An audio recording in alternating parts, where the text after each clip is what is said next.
Salut mes gâtés, bienvenue sur cette nouvelle vidéo qui me tardait tant de vous faire. Pour les plus curieux, je vais vous raconter un petit peu mes péripéties parce que ça vaut le détour.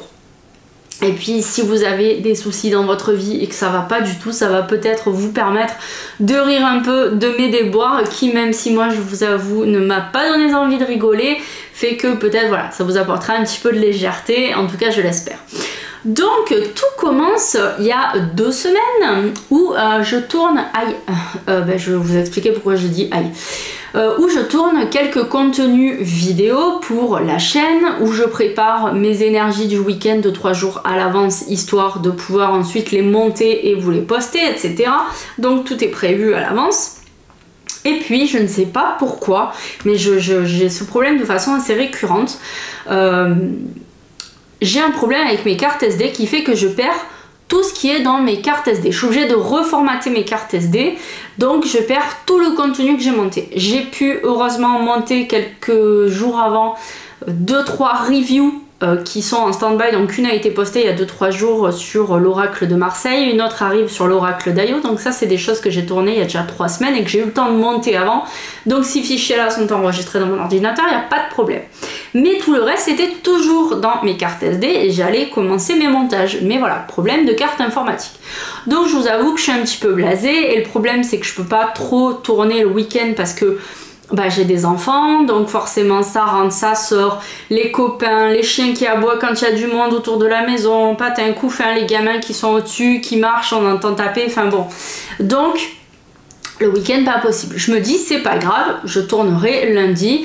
Il y aura peut-être 1 ou 2 jours où les vidéos apparaîtront pas parce que j'ai pas de matériel. En fait, je vais pas vous faire la vidéo le lundi matin du lundi même parce que finalement votre journée est déjà passée et voilà, c'est un peu stupide. Donc il faut au moins qu'il y ait 24 à 48 heures d'avance, je vais y arriver, pour que je puisse vous fournir le matériel la veille.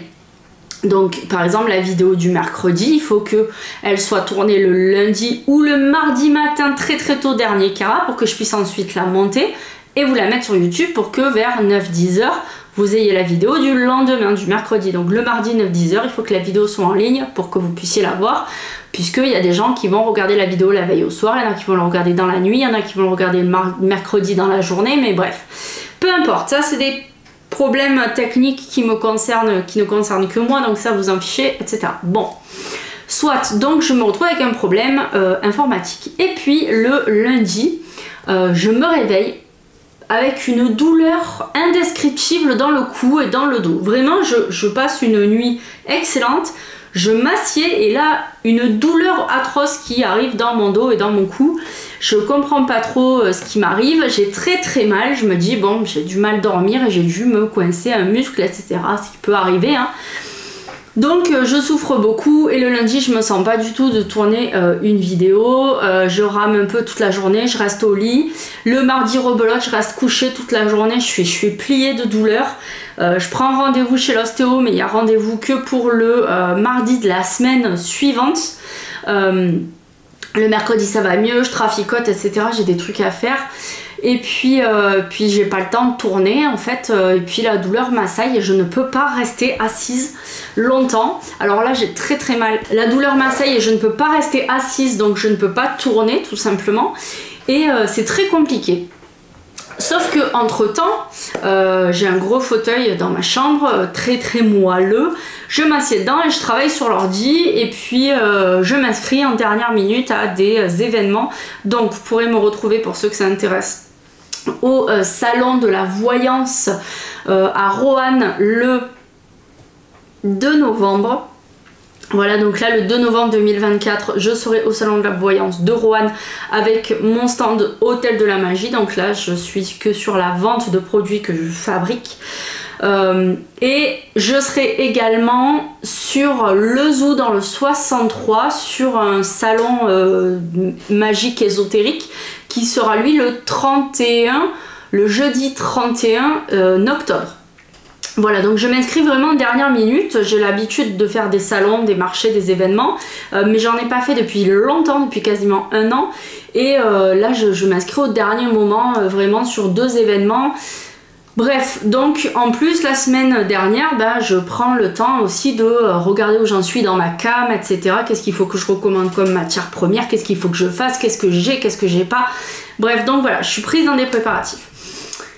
La semaine se passe, en vient le mardi de la semaine dernière où je vais chez l'ostéo. L'ostéo pardon, me remet un tout petit peu d'aplomb. C'est pas l'ostéo que je vais voir d'habitude, c'est un autre. Très gentil, etc. Mais je sens que ces manipulations sont un petit peu faibles. Alors, l'autre ostéo que je vois d'habitude ne me fait pas mal, n'est pas violent, ne me fait pas craquer, mais il manipule quoi. Il y va, des fois il met son poids sur moi parce que j'ai souvent des problèmes de dos pour vraiment que les vertèbres se remettent, etc. Il vient, il se couche un peu, voilà, il me manipule un peu, il y va quoi, il a de la poigne et il me remet en place. Et puis lui, je vois que c'est un peu mou, c'est plus du massage que de l'ostéo pour remettre les vertèbres en place et tout. Je repars de chez lui, ça va mieux sur certains aspects, c'est vrai, je respire mieux, j'avais le diaphragme coincé, etc. Mais j'ai toujours mal quoi, donc je passe quelques jours, ça va pas trop. Et le vendredi, quelle excellente idée ai-je eue, hein? Au moment d'amener mes gamins à l'école, bah, j'ai eu l'idée de tomber dans les escaliers. Bah oui, parce que franchement, j'avais pas déjà assez douillé depuis 10 jours.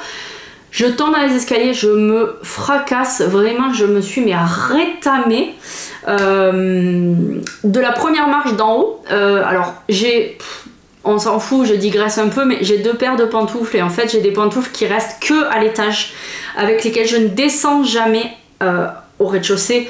Vraiment ces pantoufles, c'est des pantoufles de l'étage. Je veux que ces semelles elles restent blanches.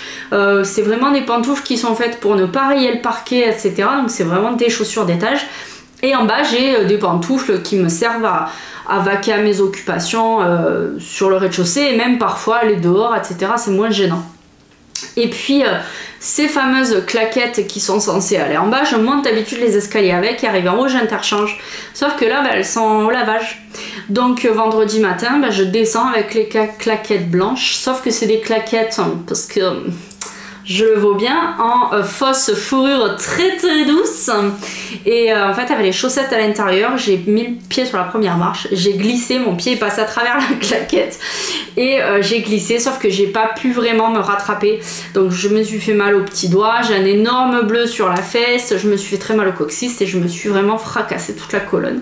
Heureusement, j'ai pas tapé la tête parce que j'aurais pu taper la tête sur la dalle en béton en fait derrière. Mais bon. Je me fais très mal, mais c'est pas grave, faut que j'emmène mes enfants à l'école, je rentre, j'ai plein de choses à faire, etc. Donc je vaque à mes occupations, mais ça va pas trop, j'ai très mal quand je m'assieds, j'ai très mal quand je me lève au coccyx, etc. Ça va pas. Je prends quand même rendez-vous chez l'ostéo parce que je me dis, j'avais déjà un peu mal à l'épaule, alors j'avais plus mal à l'épaule, par contre j'avais mal au cou. Donc ça m'avait dû me remettre l'épaule en place, mais ça m'avait un peu abîmé plus le cou. Et je prends rendez-vous chez l'ostéo pour aujourd'hui, voilà, lundi, où je tourne cette vidéo. Et je passe un week-end, alors le vendredi pareil, plein de choses à faire, j'ai pas le temps de me poser, j'ai mal, mais voilà. Le samedi pareil, les courses, aller chercher pour finir de préparer, j'ai besoin de tissu pour faire des plateaux de présentation, etc. Donc vu que je customise moi-même mon étalage, je vais y arriver, ben, il me fallait acheter du tissu violet, machin, donc le samedi on bouge, le dimanche, impossible de me lever, j'ai passé la journée dans mon fauteuil. Aujourd'hui j'arrive chez l'ostéo et je lui explique, je lui dis voilà j'ai toujours mal épaule-cou quoi, mais enfin l'épaule ça va mieux mais j'ai très mal au cou, et je lui dis en plus je suis tombée dans les escaliers vendredi donc je me suis fracassé le dos, ce qui fait que je suis allée chez l'ostéo et alors là par contre ce coup-ci il a compris que déjà la dernière fois il n'avait pas assez insisté, ce qui fait que j'avais toujours la douleur là où elle était présente la première fois et qu'en plus je m'étais fait mal au dos. Alors là j'avais l'impression d'être sur un ring de catch et vas-y que je te tourne et que je t'esquiche et que je te mets tout mon poids dessus et que je coince ton genou avec mon genou et j'appuie et machin. Je suis ressortie de là en PLS, ça a duré 50 minutes, j'ai eu l'impression que ça a duré 10 plombes. À un moment donné je me suis dit je vais lui dire il faut qu'il arrête là parce que je suis un peu plus fatiguée, ça me prenait le cerveau, j'avais les oreilles qui sifflaient, enfin bref une catastrophe. Mais en fait il m'a bien requinqué, donc j'ai toujours mal au coccyx parce que ben, je me suis vraiment bien rétamée. Mais du coup, voilà, ceci explique cela. J'aurais mis 10 minutes à vous raconter 10 jours de kata où j'étais en PLS. Donc, tous les moments où j'ai été dans mon fauteuil à chiller, en fait, j'ai pas vraiment chillé. J'ai préparé mes étiquettes, mes prix. Voilà, j'ai remis un peu au goût du jour aussi mon futur stand, etc. Voilà, j'ai commandé des produits. J'ai aussi, quand j'ai pu, un peu fait des bougies pour Hôtel de la Magie, en fait, puisque pour ceux qui savent pas, Hôtel de la Magie, c'est mon site en ligne qui est une boutique et une plateforme de formation. Donc si vous désirez vous former en cartomancie divinatoire, c'est-à-dire ça c'est différent de ce que vous voyez ici dans les guidances. Donc ce que vous voyez ici dans les guidances en fait quotidiennes, c'est de la guidance, c'est du message général. Ça peut pas parler à tout le monde. Certains, il y a des choses qui vont vraiment leur parler de façon très précise et pointue où ils se reconnaissent vraiment. D'autres, ça va être plus vague, mais c'est quand même très globaliste. Si vous voulez vraiment apprendre à tirer les cartes pour faire de la divination, là c'est complètement autre chose. On ne tire pas du tout les cartes de la même façon, il y a des protocoles, il y a des façons de poser ses questions, de tirer ses cartes, de mélanger ses cartes, de choisir les oracles qu'on utilise. Enfin, c'est bien différent. Et quand on fait de la divination, c'est un message qui est personnel. Ça ne peut parler à personne d'autre. Voilà, c'est si dans le message, je vous dis que votre mari il est brun, que votre fille elle est blonde, que vous travaillez seul ou en équipe par exemple, tout dépendra du truc, que je vois un enfant à naître qui est de sexe garçon, que vous avez un manager homme qui est comme ci comme ça, c'est très précis, ça ne peut parler que à vous, voilà, sauf cas très exceptionnel où les gens vont avoir la sensation que ça parle d'eux, mais dans la globalité, le message est vraiment vous est destiné, puisque c'est le but en fait de la divination, c'est de vous donner un message qui vous est destiné à vous et à personne d'autre. Et en plus, là où on comprend que ça ne peut parler à personne d'autre, c'est que je peux vous donner, quand on fait de la divination, en l'occurrence, on peut vous donner des messages sur votre situation actuelle et passée, et vous annoncer le futur. Donc le passé vous appartient, le présent vous appartient, le futur vous appartient, ça n'appartient à personne d'autre. Même si vous avez un frère jumeau ou une sœur jumelle, vous n'avez pas les mêmes vies exactement à 100%, vous n'avez pas forcément le même travail. Un peut-être aura un boss homme et l'autre sera peut-être à son compte, donc n'aura pas de boss. Voilà, donc c'est ça la différence entre la divination et la guidance. Entre autres, c'est que la divination, la voyance, ne peut parler qu'à vous. Alors que la guidance, ça peut parler à plein de gens. Voilà, ça c'est une des façons de reconnaître les deux. Donc, je digresse, mais je disais donc que finalement, Hôtel de la Magie, c'est une plateforme de formation. Vous avez des formations en ligne pour apprendre à faire de la divination par la cartomancie. Vous avez des formations qui sont dédiées à l'outil Béline ou le Normand ou Amour à mort arriveront, j'espère, début d'année 2025. Si j'ai le temps, et je vais le prendre ce temps en novembre notamment, de vous faire une formation au tarot, une formation aussi en lithothérapie et une formation en magnétisme. Vous avez également sur ma plateforme une formation en radiesthésie déjà. Donc voilà, ça c'est une des parties d'Hôtel de la Magie. Et la deuxième partie, c'est la boutique en ligne où je crée mes propres produits. Donc, on va avoir dedans des bougies à l'effigie des saints catholiques, la Vierge Marie, Sainte Rita, Saint Antoine de Padoue, Jésus Sacré-Cœur. Ça, ce sont des bougies que je fais moi-même. J'ai créé les moules, je coule mes propres bougies en cire naturelle, donc, et après je les empaquette. Donc je crée les bougies, je crée des statuettes, je crée des porte des bougeoirs avec des croix catholiques. Je vends des encens en grains, je vends des encens en bâton. Alors c'est des encens que vous ne voyez pas ou exceptionnellement ailleurs parce que c'est des produits bien précis que je propose. Alors les encens en grains, vous en trouvez dans plein de boutiques parce que je fais du généraliste, du benjoin, de l'oliban, du Liban, de la prière aux défunts. Je dois avoir de l'encens d'Érythrée, enfin bon bref, je vais pas tous vous les énumérer. Par contre pour les encens en bâton, ce sont des encens à l'effigie de la Vierge Marie, Saint Antoine de Padoue, Sainte Rita, Michael, Raphaël, etc., etc. Donc voilà, ce sont des encens précis. Et puis je vais faire également mes propres pendules, mes propres planches de radiesthésie. Je vais faire des portes pendules qui sont également utilisées en porte-bijoux. Je vais faire mes propres runes. Quand vous achetez un set de runes, bah, vous avez aussi le manuel en PDF que vous pouvez télécharger pour pouvoir apprendre à utiliser ces runes. Donc voilà, Hôtel de la Magie, c'est une boutique ésotérique et catholique qui vous est dédiée. Et donc c'est pour ça que je vais sur des marchés pour présenter mes produits dans des salons. Donc voilà. Et puis il y a une partie qui est moins active en ce moment parce que je peux pas être sur tous les fronts, où je fais aussi de la divination par la cartomancie et des soins énergétiques, et ainsi que des formations en énergétique. Donc voilà ce que représente Hôtel de la Magie pour ceux qui ne savaient pas. Donc voilà le pourquoi du comment de mon absence, parce que j'ai eu un problème je résume du coup finalement.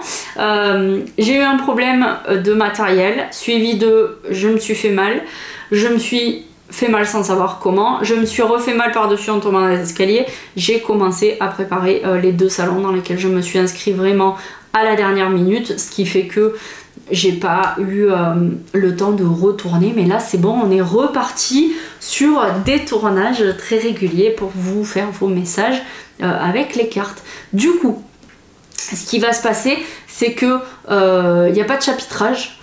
Finalement, ici, on va faire une vidéo qui est totalement dédiée à l'explication pour ceux que ça intéresse, et puis je ferai une seconde vidéo qui sera postée juste après ou en même temps, où là il y aura le message des cartes pour vous expliquer un petit peu mes péripéties. Voilà, sur ce, je vous fais de gros bisous, j'espère que ça vous aura diverti au moins, si vous avez un petit peu en ce moment pas trop le moral, parce que c'est vrai qu'il n'a pas fait très beau jusqu'à présent.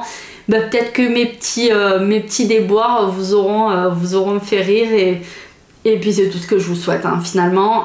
Voilà, que vous retrouviez le sourire, et puis je vous fais de gros bisous, et je vous dis bah, à tout de suite pour une prochaine vidéo sur les messages des cartes. Voilà, je vous fais de gros bisous, bye bye. Tu sais que nos guides savent tout, ils m'ont dit que t'étais pas abonné sur tous mes réseaux sociaux. Alors juste avant de quitter la vidéo, tu t'abonnes à mon YouTube, et ensuite, t'as plus qu'à aller t'abonner sur les réseaux qui sont affichés là. Allez, sans rancune, gros bisous, à très vite.